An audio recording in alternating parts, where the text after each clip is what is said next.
Let's go ahead and get started. Welcome back to ECE 320A. And homework number 3 has not yet been made available. I'll try to post that today, hopefully. And that will be due in a week. There is an internship opportunity. I'll try to post a link to that PDF set of files. It's with Rincon Research, which is a Tucson-based company started by an MIT graduate, and it has an interesting summer internship opportunity called Elephant Walk. And if we get there, today's lecture, we will start getting into chapter 12, which is Laplace transforms. Today what I want to do is go back, maybe look at three-phase power, balanced three-phase power slightly differently and make sure that we're all on the same page in terms of terms and expressions. Hopefully that will allow you to ace that piece of the final exam because the class is comprehensive, or the final is comprehensive. And I want us to maybe feel a little bit better about the final than maybe what you did on this exam, this last exam or previous exam. Hopefully you felt okay, but the average was 55, and I think in the syllabus it says there is a curve in the class, so that grade will be curved, and I wouldn't get too worried about that, and I'll talk a little bit more about that later. Then we'll go ahead and finish up or conclude some of the three-phase material by looking at load transformations when they are unbalanced, y to delta. That's in section 9.6, I believe. So that's in the previous course material, but we want to review that or see how to write those transformations maybe a little bit more quickly, and then apply that idea or the concepts that we've now learned to show how you can solve an unbalanced three-phase system via an example. Let's then get started, and I've already pre-loaded some of this material so that I wouldn't spend a lot of time writing the equations or drawing the pictures. This is now a Y-connected load. That should not be unfamiliar to you. When I'm talking about voltages and currents, I'm going to be assuming that those are scaled to an RMS value. And what we want to do now is try to find the power in the load, the complete or the total power, which means the power in all three phases. And we can always go back to what we know, which is the power is going to be the voltage across an element times the current through that element. And depending on what we want, if we want the complex power, that would be the conjugate of that current in terms of phasors. That would give us the power in each of those phases, and we could add those up to get the total power. That's really what we want to talk about, but I want to derive an equation that was on the solutions to a previous exam that we really hadn't talked about, and I want you to see where that's coming from. You didn't necessarily need it for the exam, but it might make things easier, and I want to make sure that everybody's on the same page terminology-wise. Now, when I talk about phase, current or voltage, I'm referring to the voltage or current associated with a particular portion or phase piece. And now if I say, what is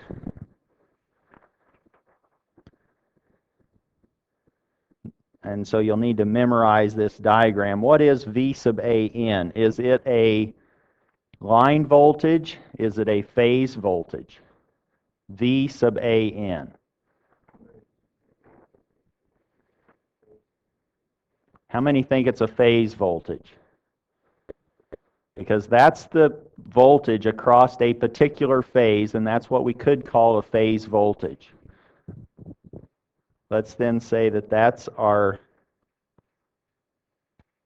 phase voltage, and we might want to keep track of that. If we wanted to, we could say, okay, V sub phi is equal to the magnitude of V sub AN. Now, what's V sub AB? A phase voltage or a line voltage? And when I say line voltage, that's actually an abbreviation for line to line, or even a more abbreviated version from transmission line to transmission line. When somebody says a line voltage, they're meaning from one transmission line terminal to another transmission line terminal. And I hope you see from the picture that at the load terminals, load terminal A and load terminal B, V sub AB is a line voltage. It's not the phase voltage in this particular configuration, in this Y configuration. V sub AB is a line voltage. And how are the line voltage and the phase voltage related for the Y interconnection? And it depends on the phase sequence, doesn't it? If we say ABC, or a positive phase sequence, then we know that V sub AB is equal to the square root of 3 at 30 degrees V sub AN. So the line-to-line voltage, or the line voltage in a positive phase sequence with a Y-connected load, is related to the phase voltage by this phasor relationship. And in the formulas that we are going to use, we actually want to simply use this scalar quantity V sub L. V sub L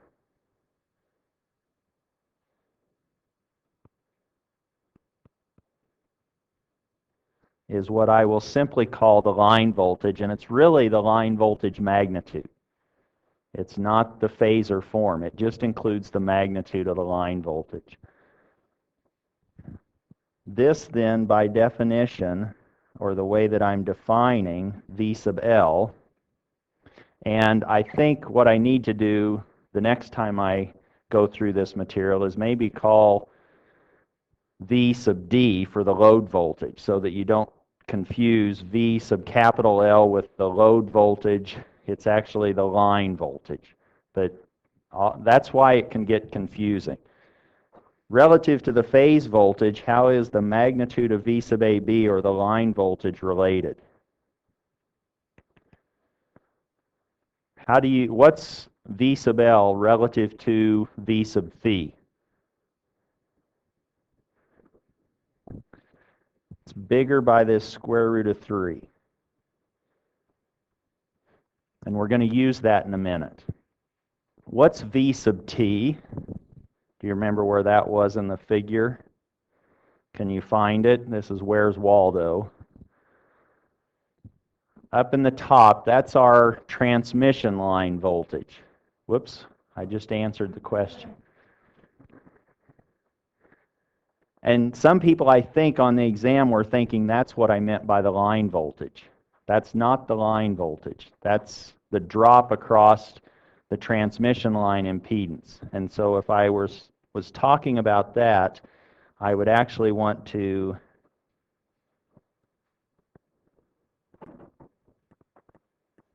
say that that's our transmission line voltage, V sub t, as a phasor. It's not the line voltage. The line voltage is an abbreviation for line to line voltage, or transmission line to transmission line voltage. That's the line voltage. What is I sub little a capital A current-wise? Is that a line current? Is it a phase current? Is it neither?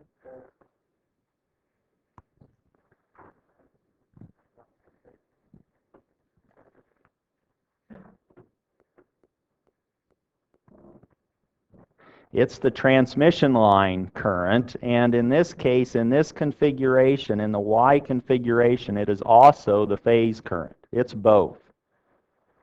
That's I sub AA, because it's going through a specific phase. It's not getting split in any way. It's going directly through the A phase, I sub AA. If you look back at the drawing, I sub AA is the current going directly through the A phase. So I sub AA is the line current or transmission line current, the current through the transmission line. And in this Y configuration, it's also the phase current, which if we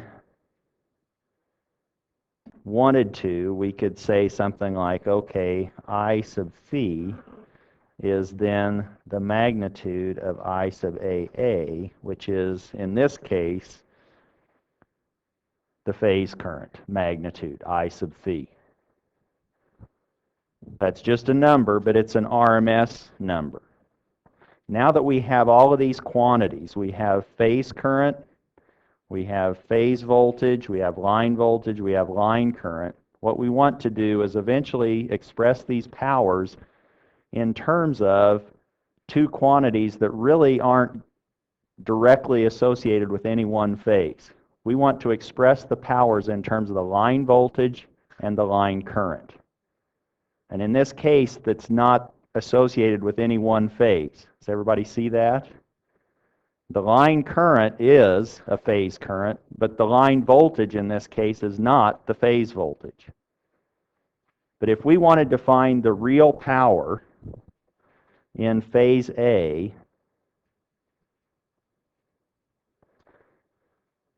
and that's what the subscript phi means, that's per phase, we know what that is. That's voltage, current, cosine of the angle between the voltage and the current. But the angle between them is actually the angle associated with the impedance, because the voltage and the current need to be the actual phase voltage and phase current. So this is V sub phi, that's just a number in RMS. This is I sub phi, cosine of theta sub phi, where this is theta sub V sub phi minus theta sub I sub phi, which is actually maybe easier to think of as just the phase or the angle of the impedance. And if your load was a power factor of 1, what do you know about the load? It's all real. It's just a resistor. Question? I'm sorry? Which impedance are we talking about? In this case, we're talking about the impedance associated with the voltage and the current that we're computing the power for. In this case, we're saying the phase voltage and the phase current of a load. This is the load, and in that case, and we also said that we were dealing with a balanced system. And in our load, then, all three of those phases are the same. They're identical, and they have the same angle associated with them. So the question was, which impedance? It's actually any of these three impedances will have the same phase, but if you really wanted to concentrate on the one that we have been focusing on, it's the A phase impedance Z sub phi. Does that answer your question? So the phase voltage is V sub AN, magnitude-wise. When we come down here to our equation, V sub phi as a number is the magnitude of V sub AN. And I think I've defined that up above. I sub phi is what? It's the magnitude of our phase current, which in this configuration is actually the same as our line current.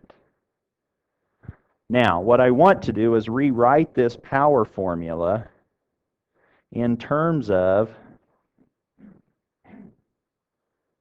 as I said before, in terms of line voltage value, number, magnitude, and line current. How is the phase voltage numerically related to the line voltage in this configuration? So now we have V sub L over the square root of 3. That's our line voltage value divided by the square root of 3. What's the phase current number related to the line current number? It's the same. That's just going to be I sub L. And now we want cosine of theta sub phi, and realize that that theta is not the same as the difference between this line voltage angle and this current, or this line current angle. But what we're trying to do is rewrite this in a more general sense. Yes, the theta, well, the theta sub phi is and the easiest way to keep track of this is just, oh, what's the angle of the impedance? Because that's what we were worried about with the phase voltage and the phase current. The theta sub phi is the difference between the voltage phasor angle and the current phasor angle, where the voltage phasor is the phase voltage and the current phasor is the phase current. Everybody completely confused? This was supposed to clarify everything. But hopefully you now start to see that if I wanted a per phase power, real power, it's V line, I line, cosine of theta, cosine of the impedance, divided by the square root of 3. That's each particular phase. How many phases do I have? I have 3, and that then should say that the total power is 3 times P sub phi, because it's balanced. I just have to multiply by 3, or scale by 3. And now, what happens when I multiply 3 and divide by the square root of 3? I just get the square root of 3. And this now says that if I wanted the total power, real power, and somebody gave me the line voltage, which they could go out and measure, the terminal at the terminals, magnitude, they could give me the line current magnitude, and then they could tell me the power factor,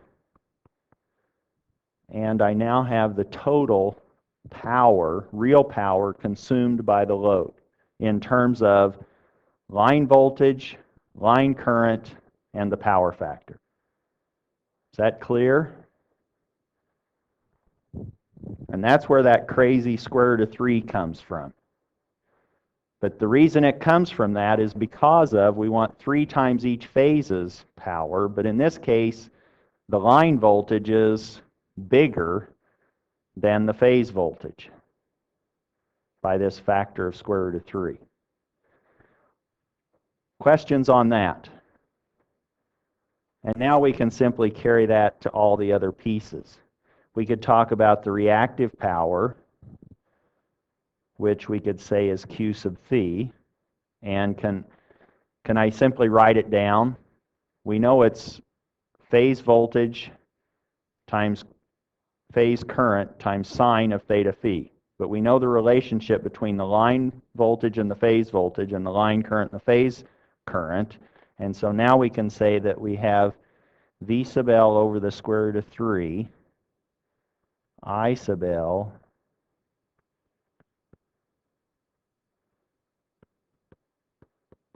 sine of theta sub phi. And if I wanted the total for all 3 phases, I scale that by 3, and I end up with square root of 3 V sub L, I sub L sine of theta sub phi. Questions on that? That's for a Y-configured load. All you have to know is go out and measure the line voltage, determine the line current, and boom. If it's a balanced system, You now know your total reactive and real power. And those quantities can be measured. You don't have to have access to the neutral terminal to get your phase voltage. Somebody goes, well, this is a Y-connected load. I can't measure because it's not coming out of the load, the neutral. It may not be available to you. So now you simply measure the line-to-line voltage, and you now have a formula for that. We now know P sub t and Q sub t, which allows us now to write down the total complex power as P plus JQ. And we have those up above. Or what's another way to maybe more succinctly write that? That's the square root of 3 V line I line angle of theta sub phi. I'm using the angle of theta sub phi to mean this Euler relationship or phasor relationship. This is now this square root of 3 V sub L I sub L cosine theta sub phi plus J sine. Whoops.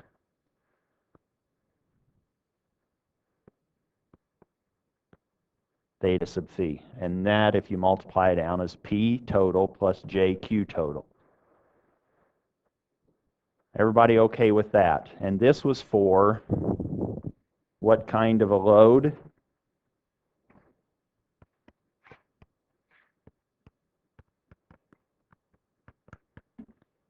What we want to show is that those formulas are exactly the same in a delta-connected configuration. We'll derive that. Let's now look at the delta-connected load. Here's our delta-connected load, and hopefully now you can see that there is a difference if we start talking about phase voltage and phase current in this configuration. What's the phase current in the A phase?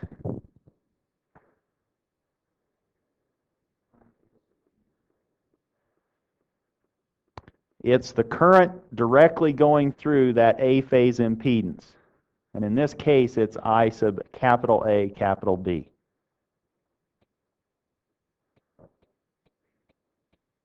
Is that clear? It's not I sub AA. What's I sub AA? That's a transmission line current. If you get confused, say all of the adjectives in front of it. Typically, we drop it, we get lazy, and we say, oh, the line current. Well, that just means it's the transmission line current. What's the transmission line voltage?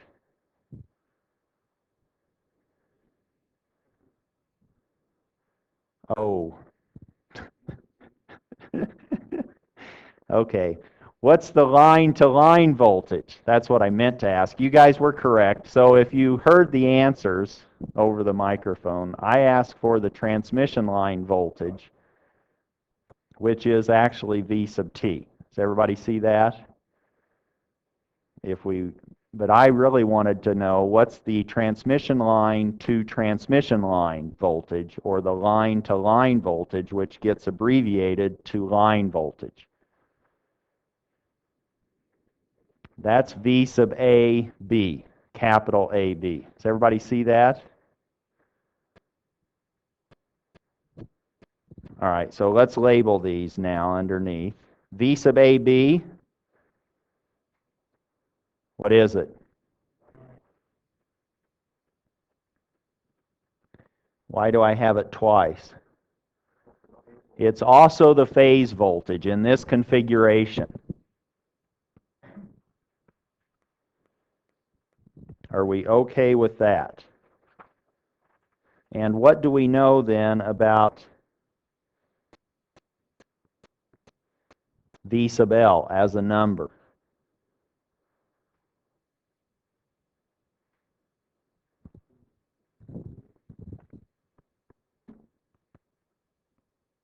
In this configuration, that's the magnitude of V sub AB, right? So don't get your configurations confused, because that's not the relationship for your line voltage in the Y configuration.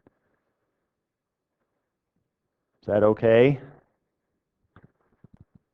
But V sub AB is our phase voltage, so that's actually the voltage value that we will use in our power formula, our power formulas, real, reactive, and apparent or complex. And some people on the exam were mixing up. Maybe it was because they had really studied for the exam from a previous exam. I changed it to watts, and they were using it as if it was volt amperes.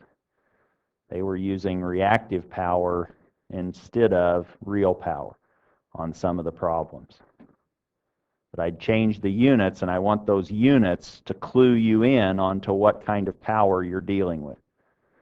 In this case, what is I sub AA? That's the current in the transmission line, isn't it? That's the line current. Yes? I sub AA is transmission line current, which we abbreviate to line current. Question? Okay, so now the question is, don't we abbreviate line to line as line and transmission line to line? That's why I said this is confusing. But you have context. If somebody says line voltage, what's voltage? That's usually a cross. What's current? That's a through variable. So if they start saying line current, you know it's line going through something. Yes? So you don't really know a line-to-line current. You need a current through something. And the through something is going to be a phase current. So we have a transmission line voltage, which is V sub T. That's across. That's across that impedance. It does have a line current running through it, which is a transmission line current. But that's why I wanted to go over this, so that you start questioning or asking questions and understanding what it is that we're talking about. Because now when I start writing these exam questions, you'll go, oh, line voltage, I know what that is. That's across the transmission lines. Question?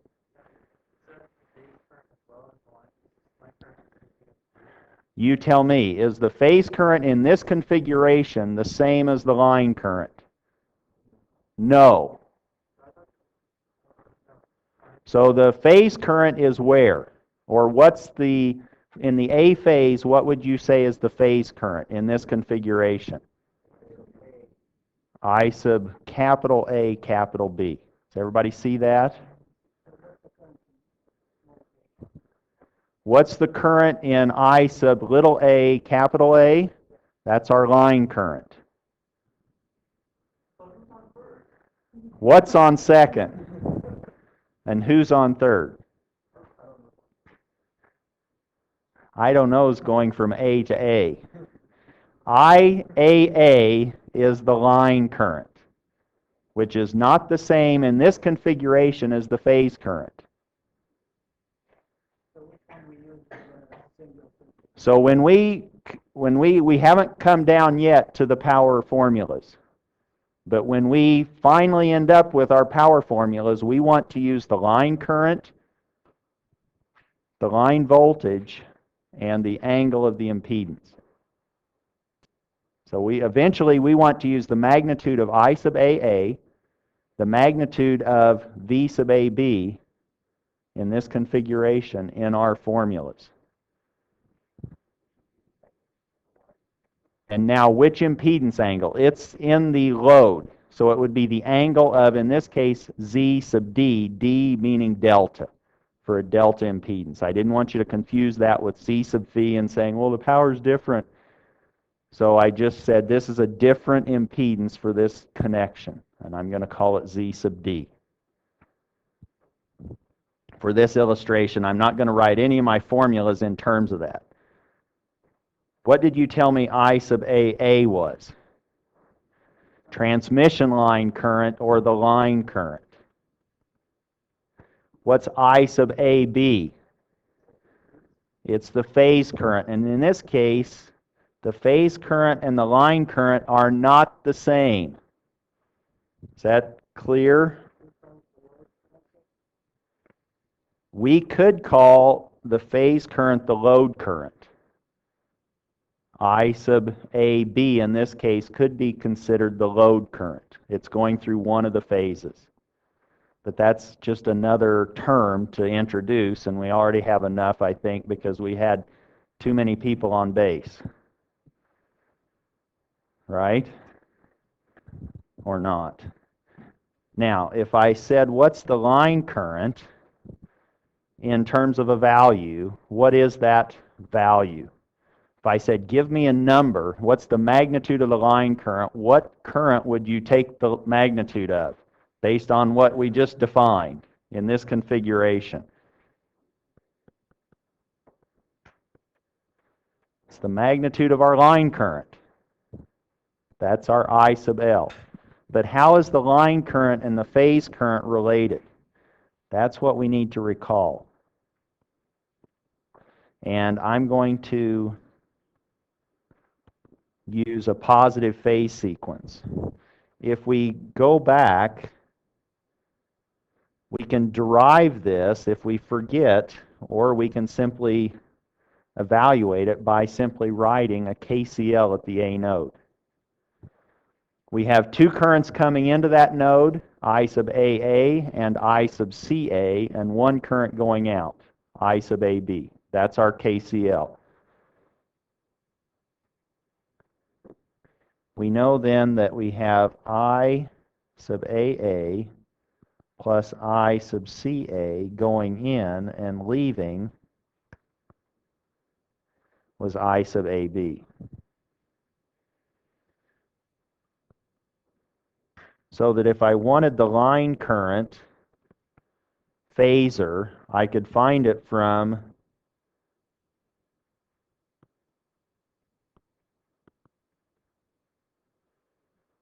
the phase currents.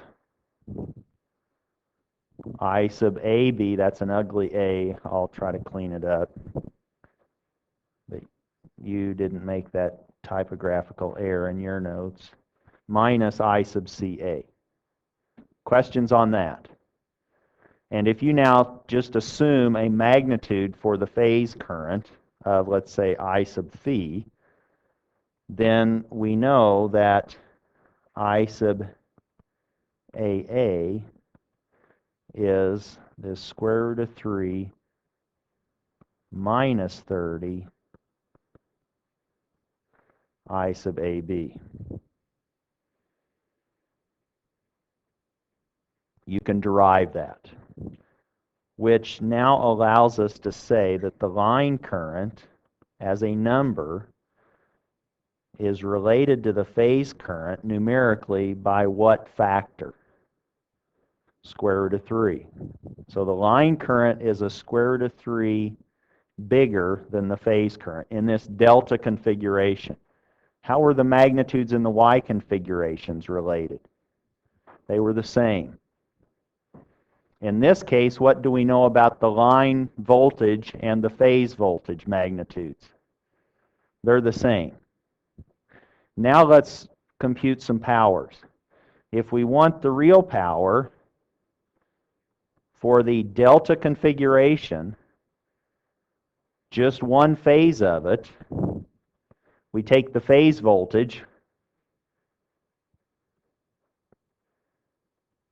times the phase current times the cosine of the angle between them. How is the phase voltage related to the line voltage numerically in this configuration?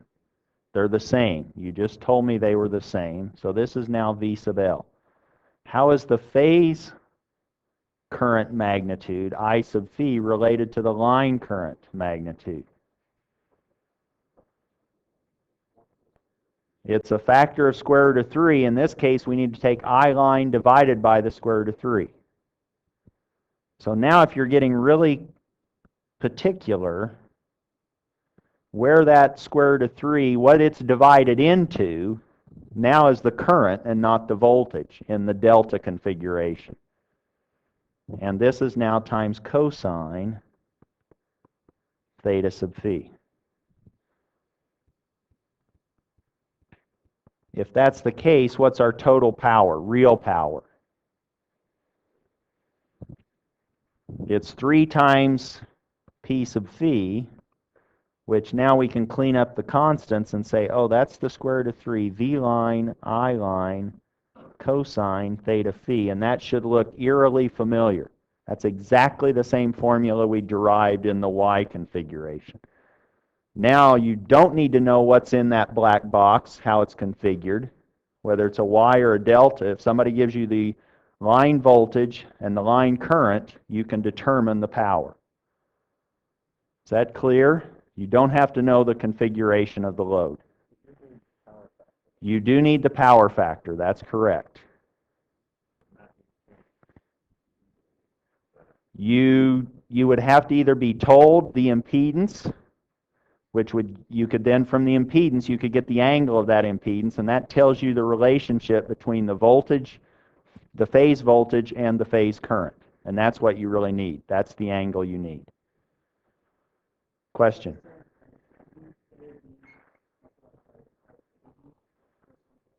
So this is now, if you wanted to think in terms of the picture, the question was, is this V sub AB magnitude times I sub, no, it's not I sub AB in this case, it's actually I sub AA. That's your line current magnitude. So you have to use the line current and the line voltage. If you want the per phase, then you can find V phase, which is V sub AB for the delta, and I phi, which is the magnitude of I sub AB in this delta configuration. I sub AB doesn't even exist in the Y configuration, doesn't it? Because we can't go line to line in currents. We can go through something. Questions on that? Any other questions on that? So what's our per phase reactive power? That's going to be V line, I line over the square root of 3 sine theta sub phi.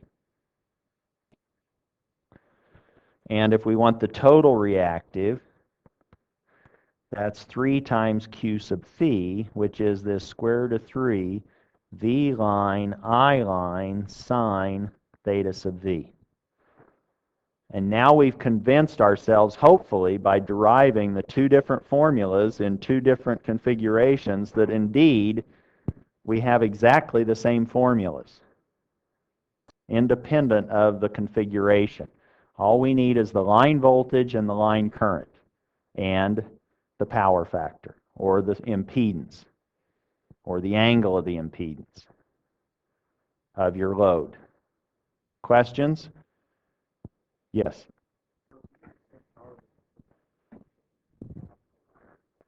So now if you get the same power, what's the convenience or what's the reasoning behind a delta or a y? And it's going to depend on your particular system.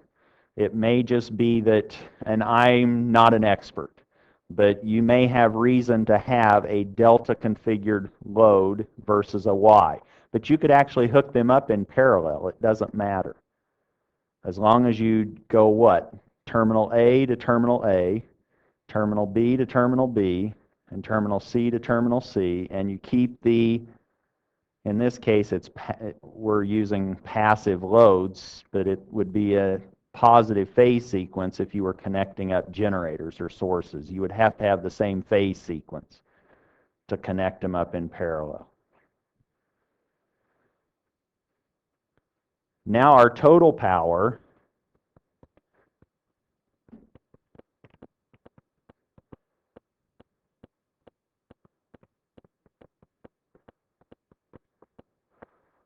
Exactly the same formula as we had before.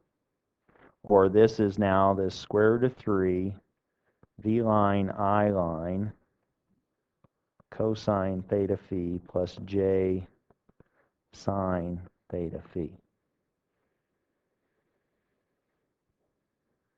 Questions? All right, let's see if we can score better on this problem than we did on the exam. And maybe I need to, maybe you don't have it memorized.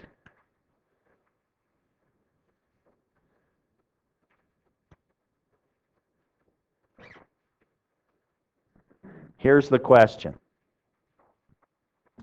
If the line voltage in a balanced three-phase Y-connected load is 130 volts at the load terminals, and the line current is 2 amps, find the power factor of the load if the total three-phase inductive load consumes 120 watts. And that, based on what we've derived, that should not take you too long to come up with an answer.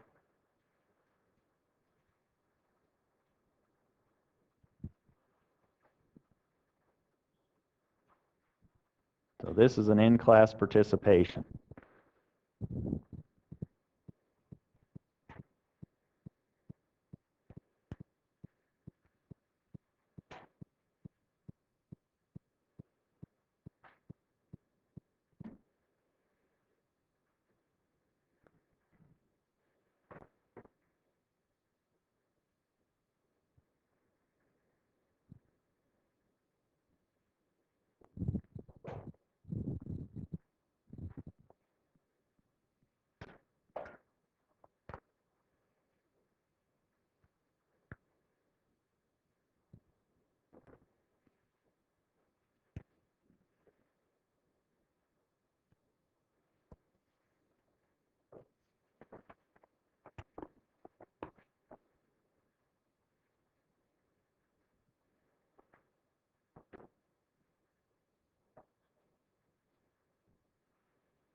Does everybody have an answer?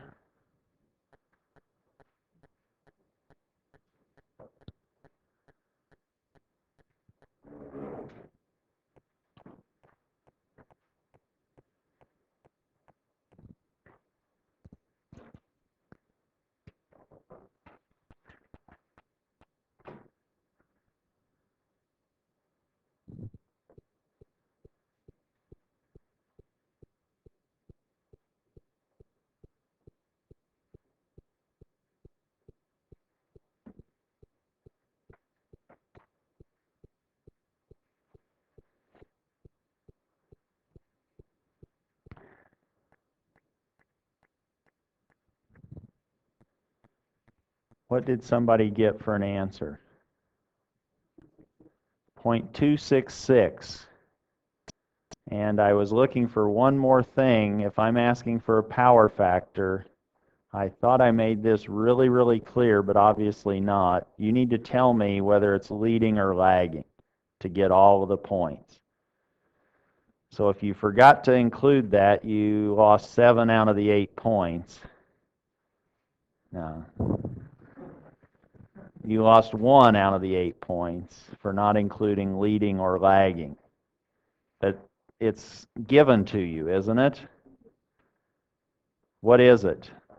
Lagging, because it's inductive. So the answer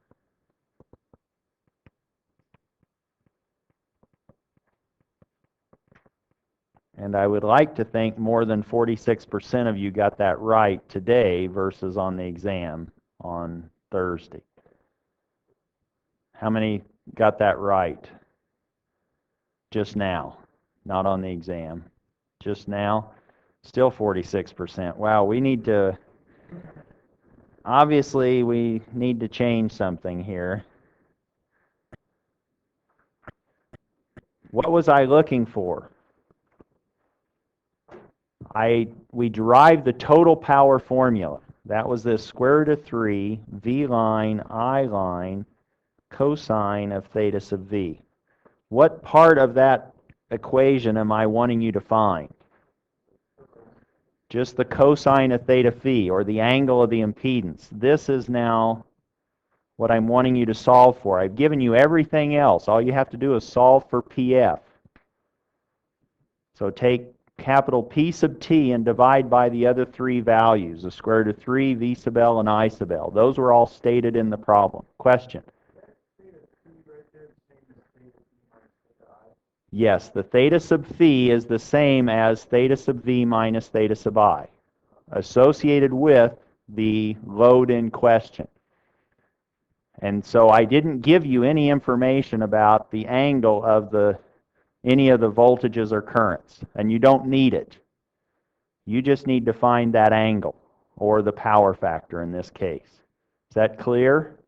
I gave you the line voltage, I gave you the line current, and I gave you the total three-phase power consumed in watts, so you know you're dealing with P's, with real power. In this case, you should have power factor is equal to, what was the total power? 120 watts. Divided by the square root of 3, the line voltage was 130, the current was 2 amps,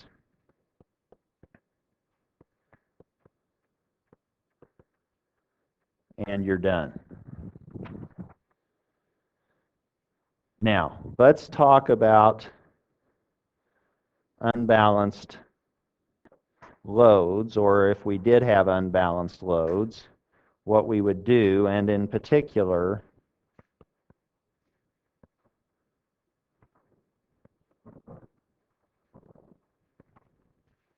load transformations. Suppose we have z sub 3, z sub 1, and z sub 2 making up our delta configured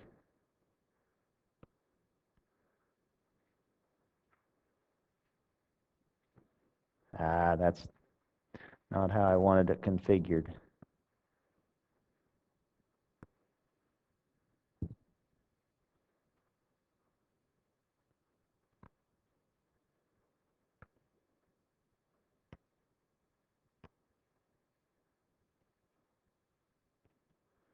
So let's say this is A, B, and C, and we want to relate that to Z1, Z sub A, Z sub B, and Z sub C.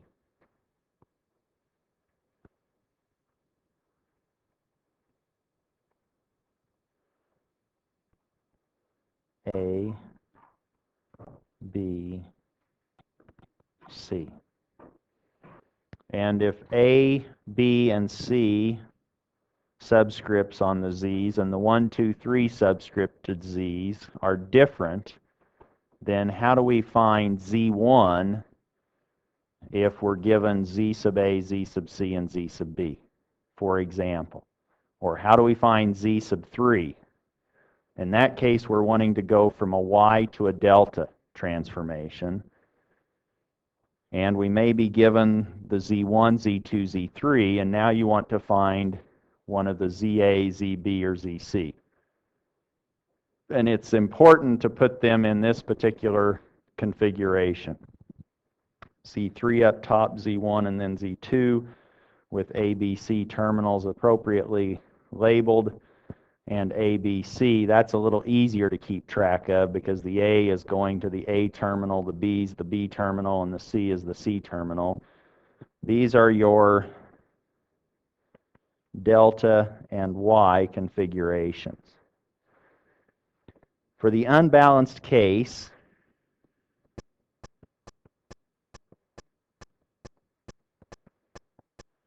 what is the impedance in the delta configuration between terminals A and B?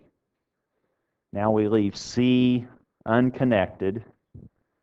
And what would the expression in terms of Z1, Z2, Z3 be?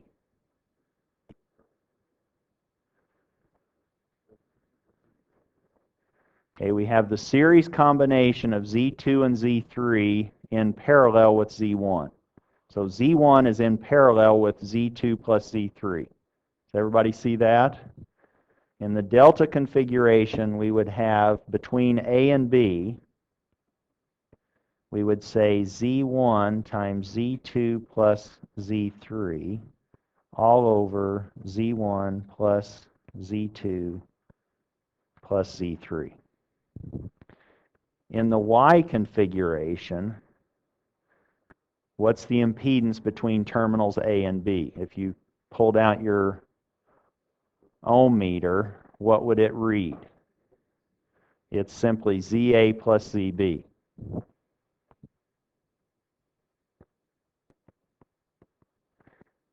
If you understand that, it's routine then to find the BC and the CA expressions, and those will also be equal. So that here you have Z2 times Z1 plus Z3 all over their sum, and here you have Z sub 3, Z1 plus Z2 all over their sum, and on the right in the middle you have ZB plus Z sub C, and in the bottom you have Z sub A plus Z sub C. And now you have three equations in three unknowns if you're given either of the configurations. Meaning if you're given deltas, then you would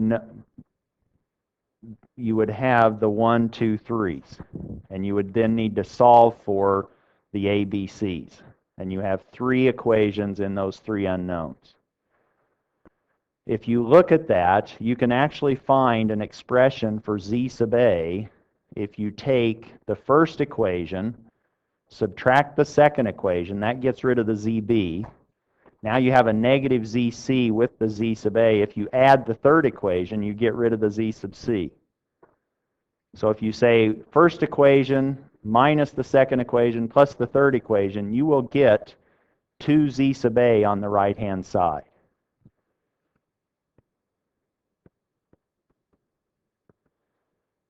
And what do you get on the left-hand side? You actually get a lot of things canceling, and you end up with 2 times Z1, Z3 over Z1 plus Z2 plus Z3. And those 2's can cancel, and now you have the A phase, or the A impedance in the Y relative to your delta impedances. Now, how would you do that in terms of, here's how I like to keep track of it, and obviously I don't know my heroes, but you have Z3, Z1, and Z2.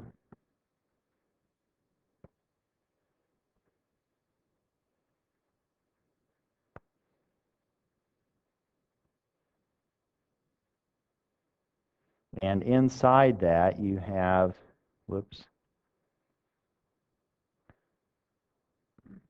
ZA, ZB, ZB, and ZC.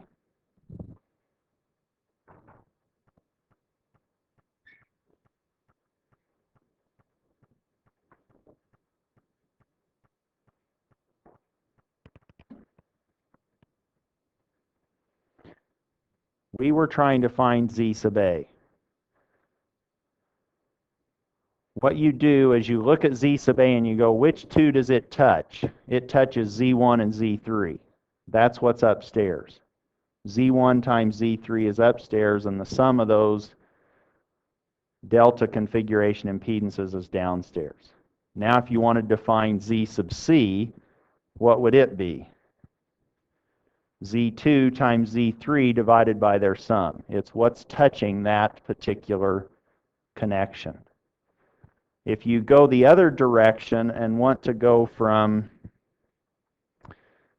Y to delta, you can show that the following relationships hold, meaning you can say that Z sub 1 is actually equal to ZA ZB plus ZA ZC plus ZB ZC. So that's the pairwise sum. You take all the pairwise combinations of those three, and now what do you put downstairs? Well, if you look here and say, oh, Z1, what is it not touching, or what's the furthest away from it? Z sub C. That's what goes in the basement of this particular formula. To find Z1, then, we take the pairwise sum in the numerator and divide by the impedance that is dangling off away from Z sub 1. If you wanted to find Z sub 2, you take the pairwise sum again in the numerator, and then you divide by Z sub A. Does everybody see that? Now you can draw this picture and quickly determine what you want once you know the structure of these formulas. Is that making sense? And you don't have to write down everything. You can sort of have it down, and now you say, oh, I want to go Y to delta or delta to Y. Now you know what you need to do. If you're going Y to delta, you take whatever is touching that Y. In Z sub A's case, it's Z1, Z3. That product is upstairs, and the sum is down below, the individual sums. The other way, you look away from the delta, and you say, oh, if I want Z sub 3, then I'm going to take this pairwise sum and divide by, if I want Z sub 3.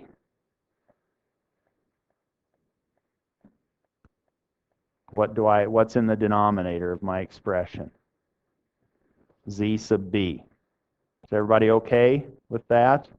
So that's how you can convert loads, and you could also quickly use those formulas or those expressions to determine if you had a balanced configuration, what's the relationship? They're just a factor of 3 different. And which one is bigger than the other? The delta is containing the Y, so the delta is the bigger if you have a balanced set of impedances. Questions on that? Let's now look at an example.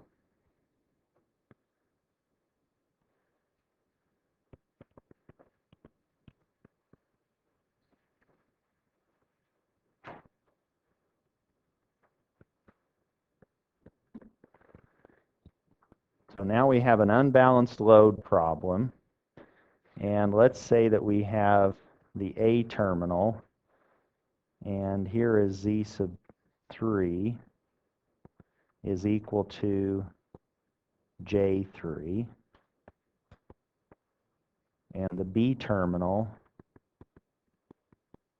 is 2. What's the power factor of Z sub 1, its impedance? 1. You're going to keep hearing that the rest of the semester.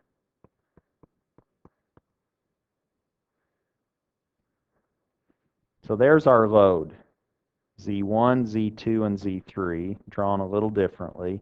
And now we have that. That's a delta configured load, but it's unbalanced. And now let's say somebody connects that up with a Y connected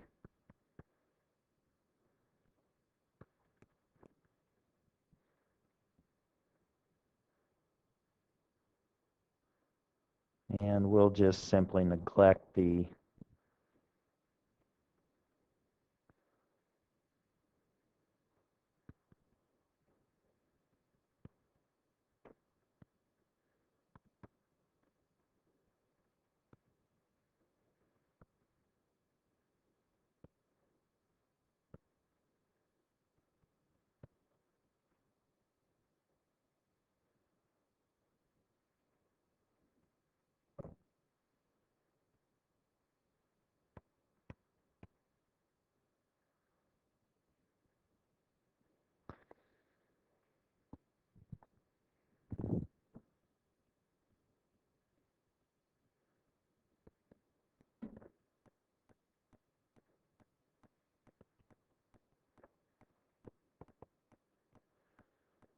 So there's a wide delta three-phase system.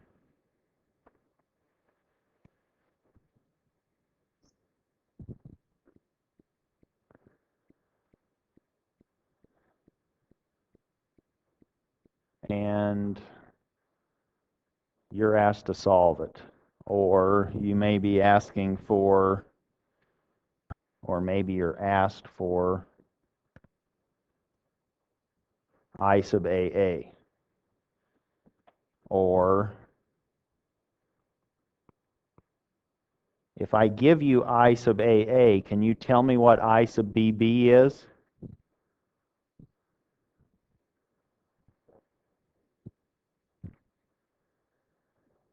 It's an unbalanced system, so no, you can't directly relate it by those square root of 3 at 30 degree formulas. Is that okay? Or in this case, it would be if I gave you if it was a balanced system, you would have the same magnitude and differ by 120 degrees if you're relating similar quantities, voltages or currents. But this is unbalanced, so all of that is gone.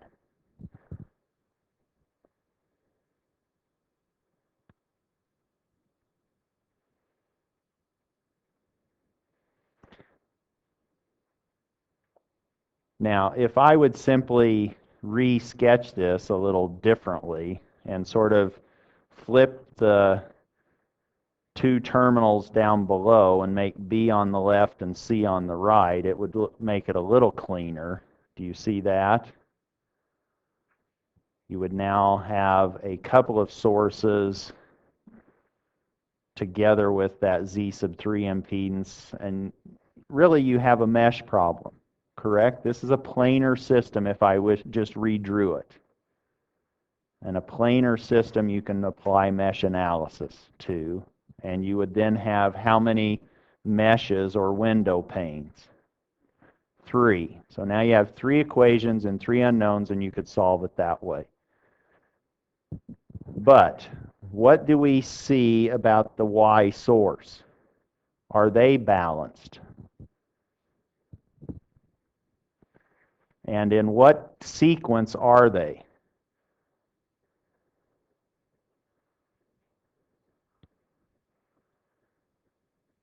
Is your source a positive phase sequence or a negative phase sequence?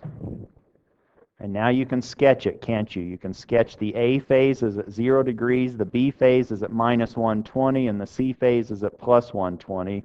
If I now walked clockwise around that sketch, from A, I come to B, then I hit C. It's an ABC sequence. It's a positive phase sequence.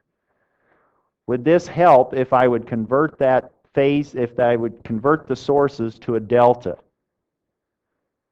If I do that, if I convert to a delta, now I have delta source and delta load, and there's no transmission line impedance between them.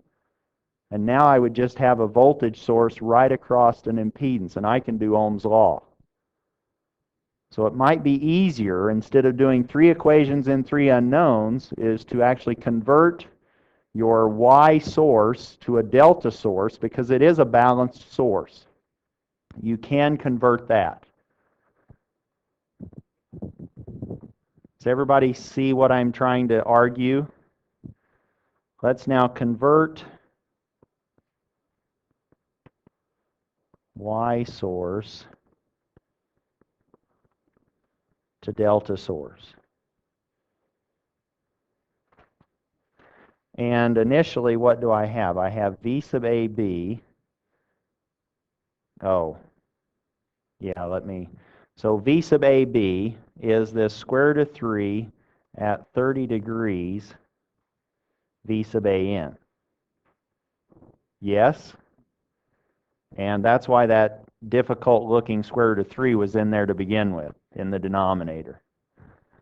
So that VAB becomes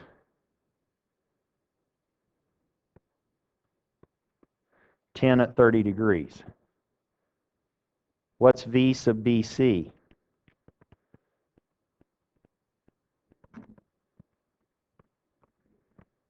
I simply scale the magnitude of Bn, V sub Bn, by the square root of 3, and I add 30 degrees to minus 120.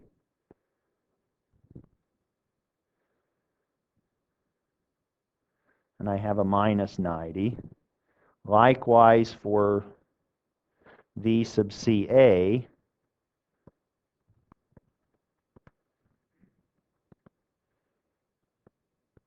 I now add 30 degrees to 120 degrees to obtain 150 degrees. I can now redraw the system.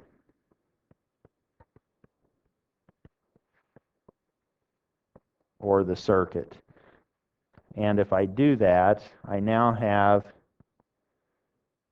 whoops, let me put my A terminal up here. Here's VAB, and here's B, and then over here, I had A, and if I draw B here, this one was now this Z1, which was 2, if I remember right.